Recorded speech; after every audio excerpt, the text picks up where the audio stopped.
Erika of the Knit Kind podcast and Grapefruit and Gardenia Designs. Welcome to September. Can you believe it's September already? I can and I can't. Anyway, it's September. So we are about to get into the thick of fall festival season, Fall Fiber Festival, which is very exciting.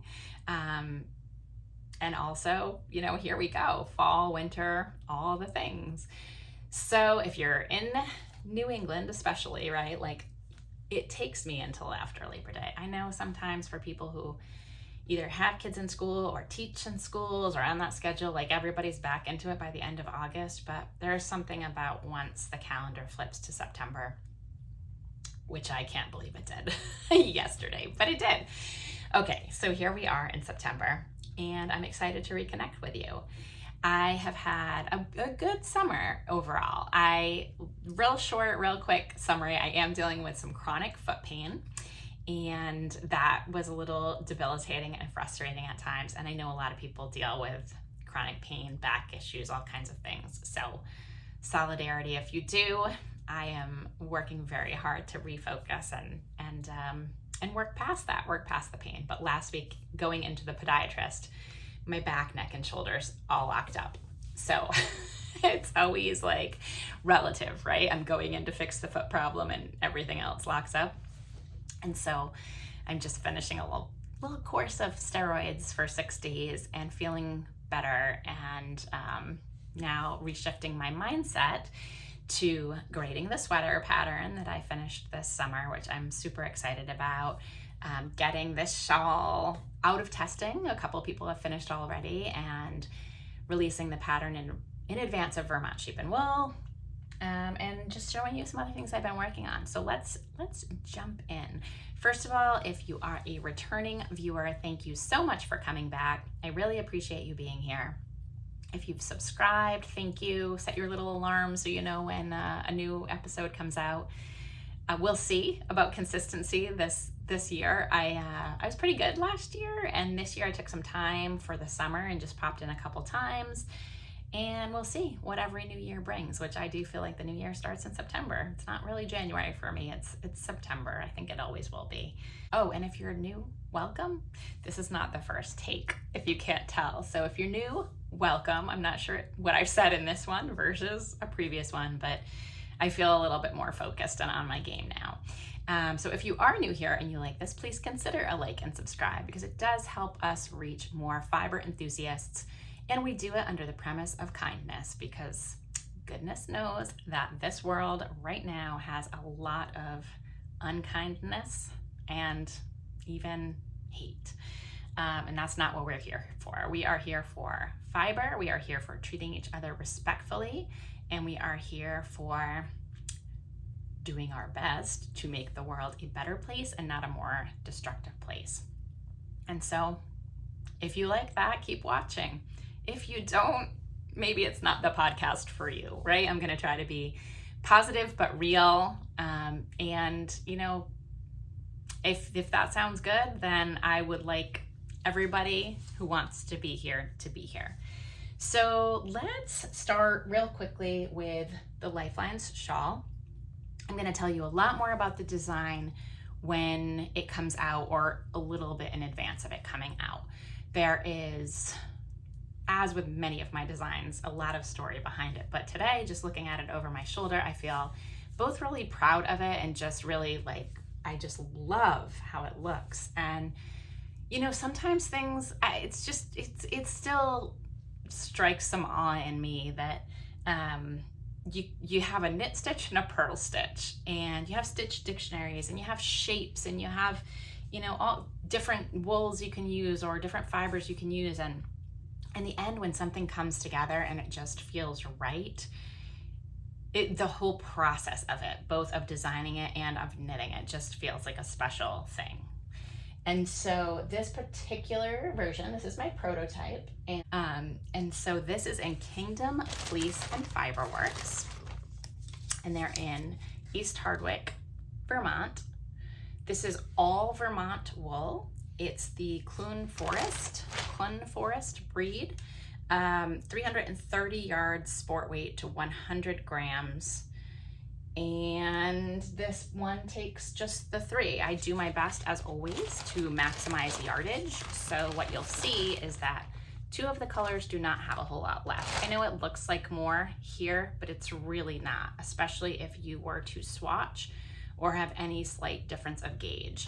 And then the 3rd color, which is sort of my pop color, there's a good bit left over. So you will be able, if you go to Vermont Sheep and Wool, which I'll talk about more in a minute, you'll be able to get your hot little hands on those. A second yarn suggestion is North Bay Fiber Elemental Sport. This is a 100% Cormo, and it is also worsted spun, 3-ply, so it's breed specific, domestic if you're in the United States, small business, women-owned business, 20 micron count. So in the end, both gorgeous, gorgeous choices, and I wanted to give you 2 suggestions, but any sport weight, and we'll get in a second to you don't even have to use sport weight, but any sport weight, 3 colors, you'll be good to go. Just check your yardage. And so there is a sample being knit in the North Bay Fiber right now.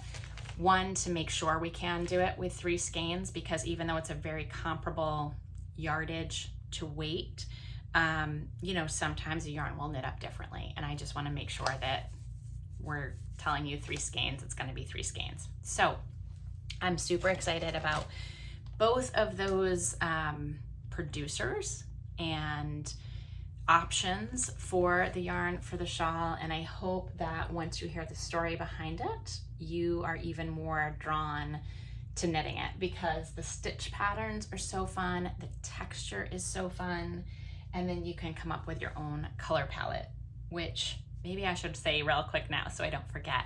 One of the things that we are going to do at Vermont Sheep and Wool this year, or at least some of us are going to do in Designer Alley, is to have like a coloring sheet for you. And when if it looks good, I'll post it with the pattern as well when I release the pattern, so you can have it at home. But basically a coloring sheet, so you can go in with your own colored pencils or markers or crayons, whatever you want to use, and plan out your color placement. So why is that important? Well, sure, you can just follow the pattern and get your 3 colors and you're good to go. But let's say you want to stash dive. Let's say that you have single skeins that were impulse buys at your local yarn store or a fiber festival, or you have one left over from a sweater that you didn't use, or you have minis, right? There are so many things that we can have in our stash, and shawls are a great way to play with that. So while I do very intentionally place where the colors are and where the repeats are, it doesn't mean that you can't go wild and put things where you want to put them. And so when I started a second sample of this to kind of work a couple of things out and just check a few things with numbers, and sometimes I just want to check them on the needles, I went and I did a stash dive into my So Happy Jane yarn from when I was a club member. And those skeins, they are heavy DK, about I think 230 yards for 100 grams. I couldn't do it in 3 colors. I wouldn't have enough. I would run out. And then I'd be really up the creek because I'd be like running out in the middle of a section, and I didn't want to do that. I wanted to keep the sections intact, but incorporate a 4th color so that I could stretch the yardage. And so I am, I think, in section 7 of 10. So we have section 1, which is garter stitch, section 2, 3, which is stockinette and garter, 4, which are these fun squiggles, 5, more stockinette and garter, 6, and then 7. Oh, I'm starting section 8. That's exciting. So anyway, this, you can appreciate the colors. This is a really nice, again, it's a fall palette. And the way Heather was doing her club is that you could get a pairing, and that would be a speckle and a semi-solid or a solid, or tonal, and you could get one or the other. But each one, even though they weren't all meant to, like, I don't know, they weren't meant as like trios or quads or groupings, they were all meant to be harmonious together. And so this, the green and gold, was a pairing, and then this one down here, which I can't remember which she called the two of them, but it was like a pumpkin spice theme. So you had this really pretty fall palette that all started to work together. And so knowing that I would be releasing it in the fall, I said, let me try to use those 4. And so you can see that this is the first place I incorporated the speckle. Up until now, I was pretty much following. And then when I started to incorporate the speckle, I had to choose where I was going to swap that out.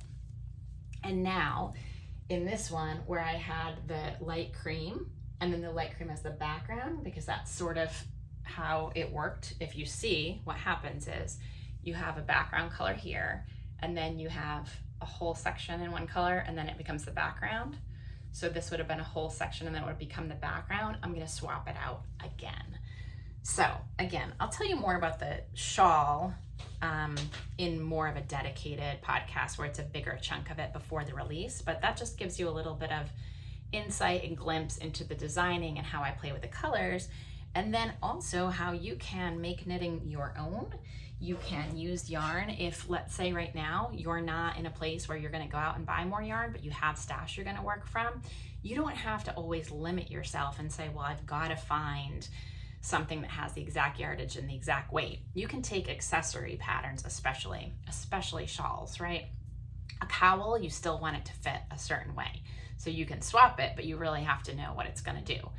Sweater or garment, you really have to know what it's gonna do. But a shawl, you can knit it bigger, you can knit it smaller, you can knit it at a bigger gauge or a smaller gauge, and it's just gonna create a different size shawl. So have fun with it and stash dive. I think a lot of people, obviously, I wanna promote these yarns. That's first and foremost. If you're going to buy new yarn, that's why I try to offer suggestions that I think both you'll love the fiber, and also I hope that you'll love the company or the farm or the producer. But if you're gonna stash dive, and go for it with a shawl and have fun, and make more than one if you want, or make minis. You can end it sooner and just make a couple smaller like shawlettes. Okay, so that is Lifelines shawl and what I have been working on and having tested. And the testing is almost done. A couple people have posted, a couple people are wrapping up.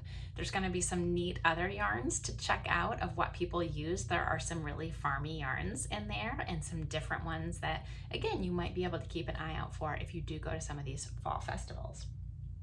And the coloring sheet will be a lot of fun. So come join us in Tunbridge, Vermont on October 4th and 5th at Vermont Sheep and Wool. If you do, make it into a day trip or find an overnight Airbnb or one night in a hotel.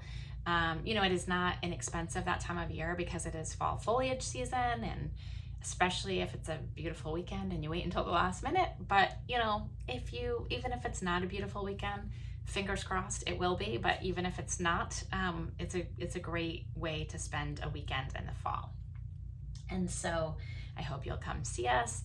If you are so inclined and you like to enter your finished knit works into judging competitions, then think about entering. This year, the theme is pattern designers, and there are some specific categories that have to do with entering your finished knit goods that were knitted from a pattern designer who is in Designer Alley. And there are 7 of us, I think, this year. So I would love to, obviously I would be just tickled to see anybody enter any one of my patterns, but also I think it's a great way of, check out all the designers, including crochet and knitting, and, think about entering something, because I know we would all love to see it. So we'd love to see you at the festival. We'd love to help with yarn recommendations closer to the festival, which is not far away. I will do a pop-in and I'll show you the different things that I have that I'll have there, so that if you can't make it, you can still see some of the producers. There's a lot of obviously New England producers, New Hampshire, Vermont, Massachusetts, New York, Maine. I think primarily, there are probably some people from a few other locations, but I think that's probably pretty heavy on that. And I hope to see you there. So what else have I been working on? Well, for sure my sweater design that I need to finish the grading of so that I can have that in testing. I hope in October and November, and then be able to release it maybe around the holidays would be exciting and fun. And I'm gonna wear that sweater, I think, at Vermont Sheep and Wool if it's cool enough. If not, I'll have it on view.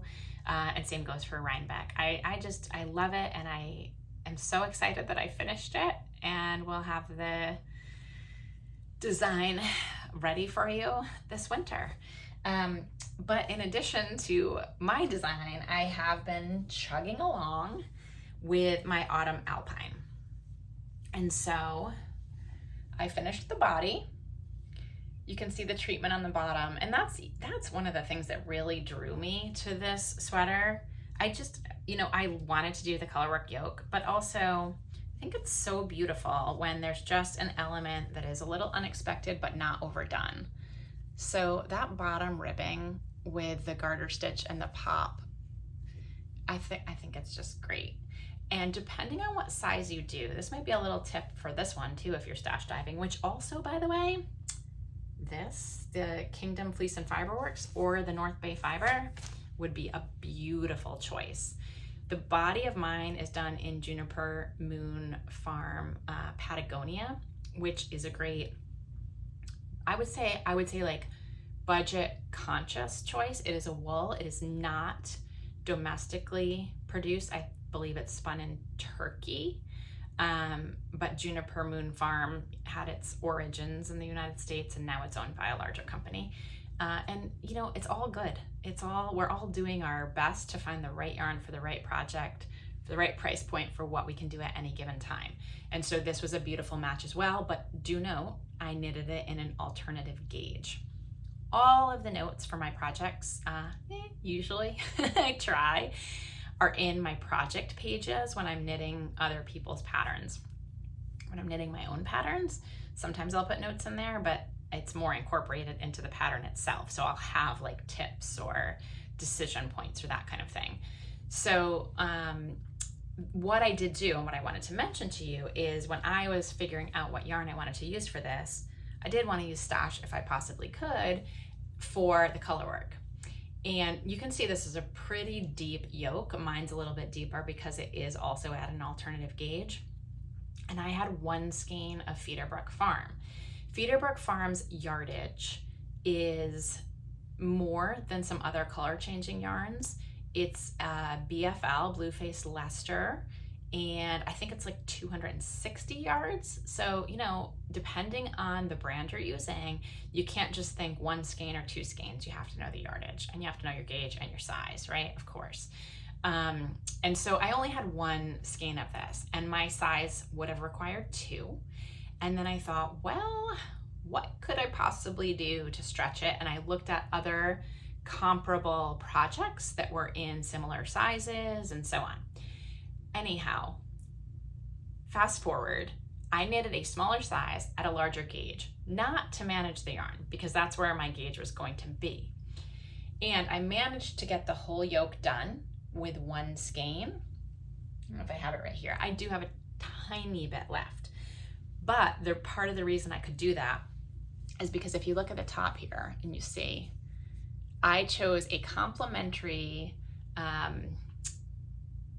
tonal yarn that I would do the neckline treatment and the hem, and I will be doing the cuff treatment in it as well. And I actually love how that came out. I think I don't want to say I would like it more than I would have if I used the color changing yarn as well, but I definitely like it as much, and possibly more. I like how it just has that little pop of like blue and it's consistent. And so that is a few things. It's how I managed the yarn, kept it to one skein for the yoke. It's just one more of those decisions you can make. So what else I did here is I lengthened the body by 3 inches and possibly by a little bit more, again, because of the gauge differences and the yoke depth. So I decided I did get the whole yoke in before I split for the sleeves. I know that on my body, I'm okay with a little bit longer of a yoke depth, but I didn't want like bat wings. I didn't want, I can't think of the other term for it, but when you have the sleeves that are like connected to your waist, I didn't want that.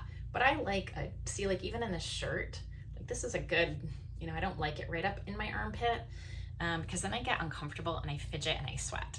I like to have a little bit of breathing room. So slightly longer yoke depth.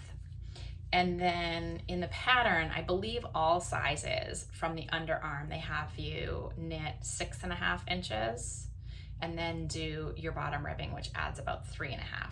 So what would that make it? 10 inches. Yes. So I think across the grade, the depth from underarm to hem was 10 inches, with the understanding that knitters are going to customize, but you have to keep in mind yardage. And so I bought an extra skein when I was starting to plan for this sweater, for what I didn't use at the Juniper Moon farm that was not in my stash. The Feederbrook farm was in my stash.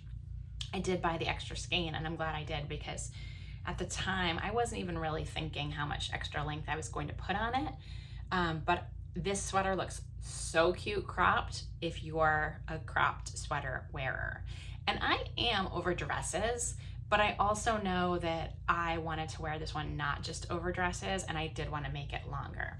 So I did the short rows on the back of the neck per the pattern, and there's an option to do short rows on the bottom hem, and I did those as well. So I'll be interested to see when the whole thing is blocked. It's nice and lightweight, so I don't think it's going to pull down a whole lot, but it's going to be it's gonna cover the top of my bum. And I think in that section, like where when you lean over, you know, you can get that gap between your jeans and your shirt. I wanted to have one that pretty much covered that. And so I think I will. And here's where I am again. I'm really happy with it. And then the other thing that I plan to modify is on the sleeves, the pattern design itself. I don't think there are any decreases until the very end. And I'm gonna plan to taper mine, because I don't, I think with the way I did like a slightly boxier fit for the body and did not do it cropped, I don't wanna have the sleeves come down and then come in. I think it looks really cute with the way it's originally designed. So if you like it cropped and a little bit more fitted and a shorter yoke depth, it looks super cute to have the puffier sleeves. But for me, I don't think that's the look I'm going for. I'm gonna do a tapered sleeve and just make sure for the end I have the right stitch count to do the sleeve treatment as well, because I think that's pretty. So that's where I am on my autumn Alpine. I don't know if I'll finish it for fall festivals. What I might do is have the sleeves so that I can knit them at the fall festivals. It's really gonna depend. I have a couple ideas in mind for designs, but I do also like to mix it up and not feel like I'm trying to churn out designs, because that is not great for me in my process. But then when I get an idea in my brain, I have to pursue it. So it's kind of balancing that, and like all the lanes you're in driving your design car, right? And your knitting car, and which lane do I want to be in today? And put on your blinker and get over. Or as they say in Boston, you blinka, put on your blinka. Okay.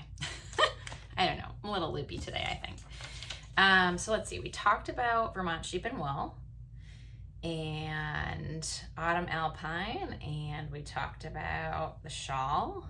And we're at 26 minutes, so we're in pretty good shape. A couple other things I've been doing and a couple tips that I might have for you. I washed a lot of my knits in the spring. I'm finishing washing the ones in the fall. You know how it's real easy to say, no, I was away a lot of the summer, so that's why I didn't just do it consistently all summer. It's kind of easy to be like, I didn't get to it this year, I'll get to it next year. But I have heard, again, a lot of people talking about moths. So let me give you a little nudge. If you know you're kind of dragging your feet and you haven't done it this year, maybe put in a couple things a day and just try to get through your whole collection so that you keep things as resilient as possible. When things are clean and fresh, they're not as attractive to critters. And I've also heard Melissa of Knitting the Stash recently talk about the Sterilite bins that have a gasket in them. So I got a couple of those to try last weekend too, so that after I had everything freshly washed, I could get it put away in some of those. And you know, it's kind of nice to have peace of mind. We'd put so much work and love into building our stash and knitting our garments and our pieces that knowing that we are taking care of them, I don't know, it's kind of like a nice baseline for the rest of your thinking. So little plug for doing that. And one other thing I don't try to make a ton of recommendations for things because it's just not that kind of podcast, but a game changer for me in getting this done was when we switched to from a top loading washing machine to a front loading washing machine. I thought we were still going to have the ability to have a spin cycle only, but we didn't. We got a cycle that was rinse and spin. And so I could no longer take the things I had hand washed and just put them in the spin cycle to get them even more dried out. And so no matter how hard I try, right? We roll it in a towel, we stand on it, we try to get all that water out, but it was just taking forever. And I thought, I am never going to get all my things washed, or yes, hand washed and dried. So I did buy one of those standalone spinners. They're not inexpensive, but let me tell you, game changer. So I have now been doing these massive batches of hand washing of my hand nets, bringing them down. Of course, you're a little nervous the first time you do it. Maybe you put in things that aren't quite as precious, but they go in there. I have to hold mine because at first, even though it's on level ground, it's shaking a lot. And it goes for a spinner. It's a 5-minute cycle. I don't even do it the whole 5 minutes. I stand there and I watch when less water's coming out, and then I just manually turn it off.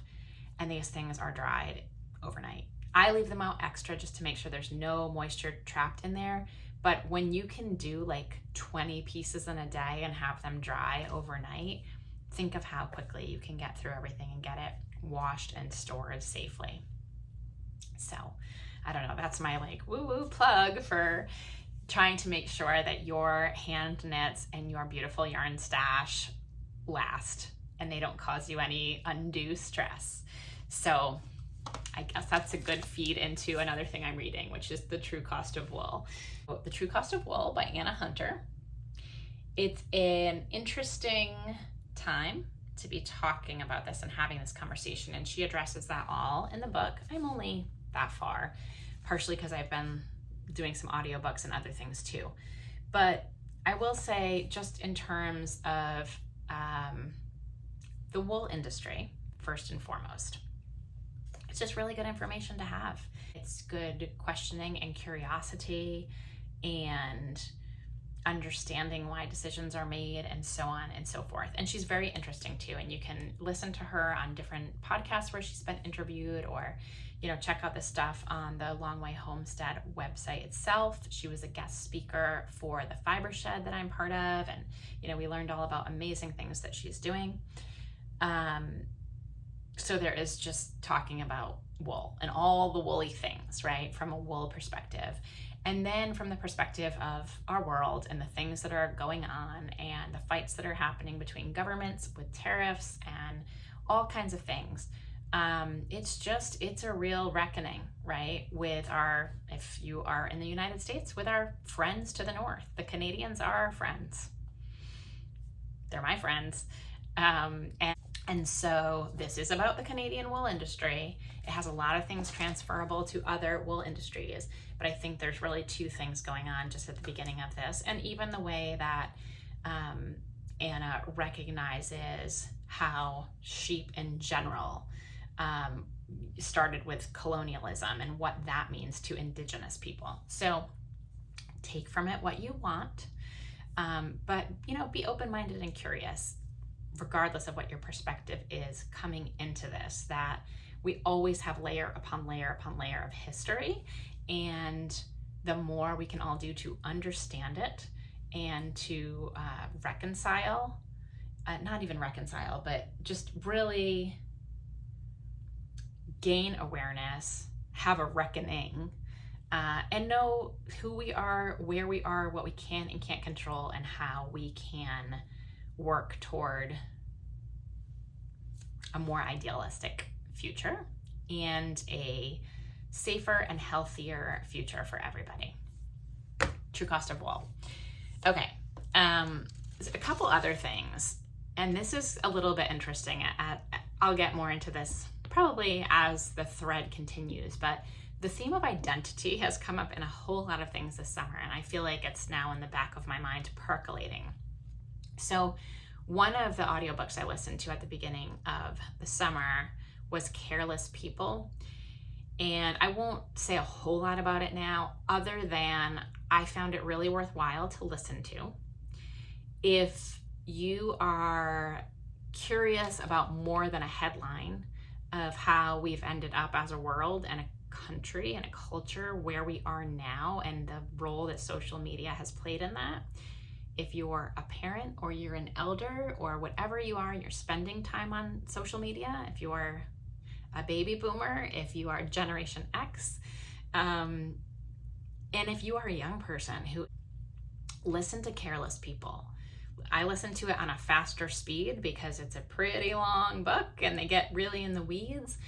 But I will say, we always know there's more than one perspective to a story, and someone telling their story, of course, people have varying opinions about what is true, and really what's true is what's true to someone, whether or not we think it's true when we see the same scenario. And so the author of this book agreed not to promote it as part of, I don't know if it was like a settlement, but an agreement with Facebook, which was her former employer. And I will say what I really related to in this is like looking at all the promise and the hope and the possibility for the goodness that social media can have, and really just being sickened and heartbroken and disgusted by all of the horrible things that social media has done. And how do you reconcile those two things? Or do you reconcile them? But I did find it really helpful to listen to and really interesting.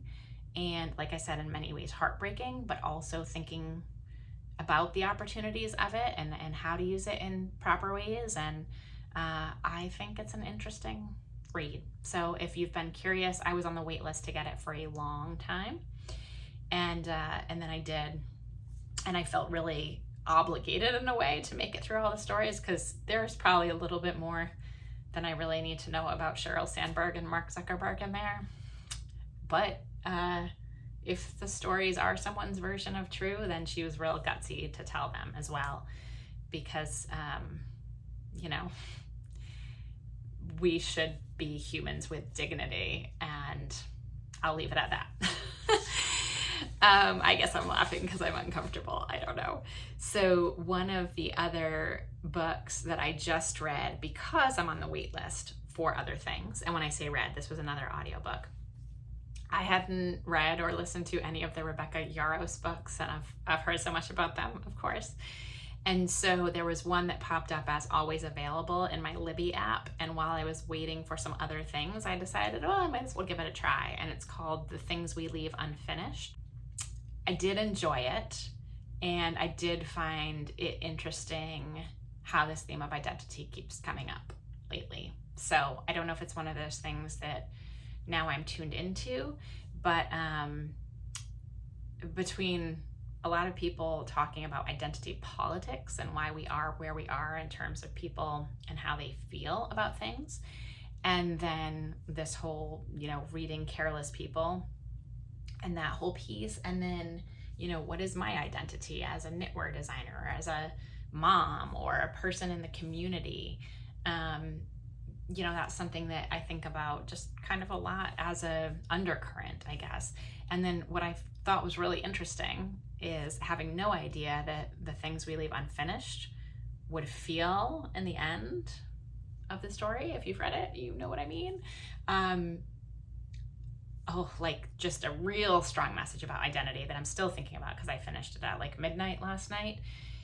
Then the book that I was on the wait list for is called The Other Wes Moore. It's something I think I queued it up to read before my son was born, and he's 9. And it was because it was very relevant to some work that I was doing at the time. And then it just kind of fell off. And when I went back and I was like, what are some books that I had meant to read at one point, I saw that was there because I heard his name on something the other day in terms of current events. And so I have nothing to tell you about that book yet. I will share after I listen to it any takeaways from it. But The Other Wes Moore, very much about identity. It's about two people with the same name who had very different paths. It's also very relevant in terms of thinking about and talking about things like race and opportunity in our country. And so I will keep you posted. So that is definitely a full podcast. Thanks for joining me and helping me get back in the saddle of September and fiber festivals and recording and talking about designs. And I hope that you enjoyed seeing some of my projects. Let me know what you're working on and what you're most excited about. Maybe put a comment about what fiber festivals you're going to, if any, or which ones you'd like to go to. I know mine are, I'm sticking to the East Coast and to more, New England plus New York right now. But are you going to the PEI Fiber Fest? That is one I'd love to get to at some point. It's hard because it's right around Vermont, Rhinebeck, and PEI, but maybe one year we'll swap one of them out. So let me know what you're doing. I'd love to hear from you. I have a few other things I want to talk about a little bit later this fall. So if you're still listening, Sunny, I want to talk about your shawl that you made, but I'm going to talk about it a little bit later this fall, and I'll touch base with you. All right, everybody. I hope that you knit kindly, live kindly, and that you're getting by day to day. I care about you. A lot of people care about each other, even though right now it feels like people would much rather tear each other down.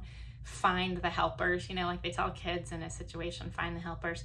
Find the people that are keeping you going and keeping your spirit going and helping you put one foot in front of the other.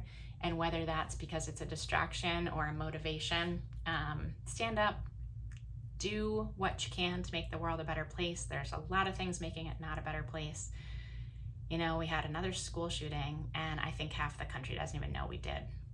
And that makes me sick to my stomach, and it breaks my heart. And when you're sending your kids off for the beginning of the school year, it's hard, it's always hard not to think about it. And I don't think we should not think about it. I think we should think about it. So I'll leave with one statement that you can call political if you want, but I think it's important. I think let's work more toward banning assault weapons and not banning books. We shouldn't be afraid of education. We should be more afraid of putting weapons in the hands of people that mean harm for each other. So think about that, and maybe make a phone call or two, an email or two. It's the least we can do. All right. Stay strong. I'll see you soon.